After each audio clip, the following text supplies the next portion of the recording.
3 মাস বন্ধ থাকার পর কাপ্তাই হ্রদে মাছ ধরা শুরু হয়েছে। মধ্যরাত থেকে হ্রদে মাছ ধরা শুরু করেন জেলেরা।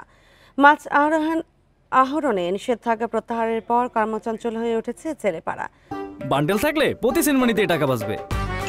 বিকাশ সেনমানি বান্ডেল কিনে জিতুন প্রতি লেনদেনে। মাছের সুষ্ঠু প্রজননের স্বার্থে 1 মে থেকে 2 আগস্ট পর্যন্ত 3 মাস কাপ্তাই হ্রদে সব ধরনের মাছ শিকারে নিষেধাজ্ঞা জারি করে স্থানীয় প্রশাসন। অন্যান্য বছর 2-3 দফা সময় বাড়িয়ে প্রায় 4 মাস পর মাছ আহরণে নিষেধাজ্ঞা প্রত্যাহার করা হতো, কিন্তু এবার হ্রদে পর্যাপ্ত পানি থাকায় নির্ধারিত সময় নিষেধাজ্ঞা প্রত্যাহার করা হয়েছে।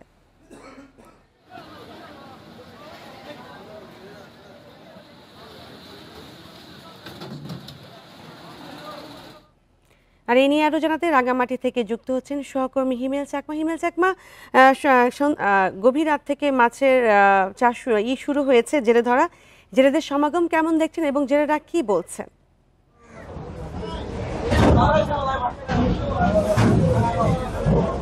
আসলে রাঙামাটির বর্তমানে আমি যেখানে দাঁড়িয়ে আছি, রাঙামাটির যে প্রধান মৎস্য অবতরণ কেন্দ্রতে, অর্থাৎ এখানে মূলত কাপ্তাই হ্রদের লংগদু, বরকল এই সমস্ত এলাকায় যে মাছগুলো ধরা হয় সেইগুলো মাছগুলো এইখানে মূলত অবতরণ করে। তো আমি সকাল থেকে এখানে যদি বলি আপনাদের, সকাল থেকে আমি এখানে এসে যে দেখলাম যে এখানে প্রচুর সংখ্যক মাছ কিন্তু এখানে আনা হয়েছে। এখানে কেসকি, চাপিলা সহ অন্যান্য প্রজাতির যে মাছগুলো সেগুলো অলরেডি ল্যান্ডিং করা হচ্ছে। তবে যে আমরা সাধারণত প্রতি বছর যে মাছগুলো দেখি আর কি, এবারও এখন তার ব্যতিক্রম হয়নি। অর্থাৎ মাছগুলো যে লংগদু বা অন্যান্য যে সমস্ত এলাকায় মাছগুলো আনা হচ্ছে, আসলে ল্যান্ডিং পয়েন্টটা আসলে খুবই ছোট, যার কারণে মাছগুলো ল্যান্ডিং করানো যাচ্ছে না।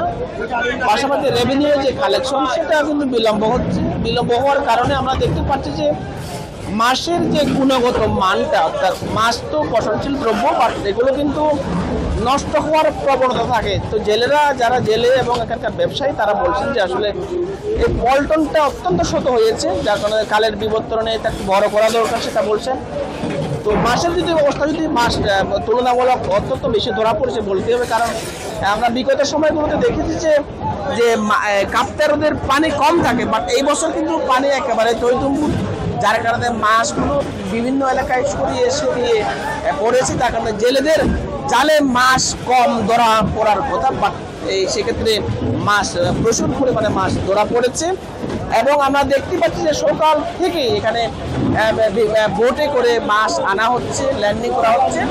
তবে যে পরিমাণ মাছ এখানে ল্যান্ডিং করা হচ্ছে, সেই পরিমাণ যে রেভিনিউ কালেকশন বা ওজন দেওয়াটা একটা স্লো গতি, যার কারণে মাছগুলোর অবস্থা এত ভালো বলা যাচ্ছে, মাছগুলো নষ্ট হওয়ার সংখ্যাটা দেখা দিয়েছে। আমরা দেখেছি যে পল্টনের ঘাটে অনেকগুলো বোট আছে, যে বোটগুলো কিন্তু আসলে যে মাছগুলো ল্যান্ডিং করাতে পারছে না। তো একটা বিষয় বলে রাখি যে গত বছর আমরা যে বিএফডিসি কর্তৃপক্ষের যে তথ্য, সেটা হচ্ছে তারা 19 কোটি 65 লক্ষ টাকা রেভিনিউ কালেকশন করেছে। এবার হয়তো একটু বেশি সেটা বলাই যায়, কারণ এবার রেভিনিউটা যে কালেকশনটা যে সেটা একটু বাড়ানো হয়েছে।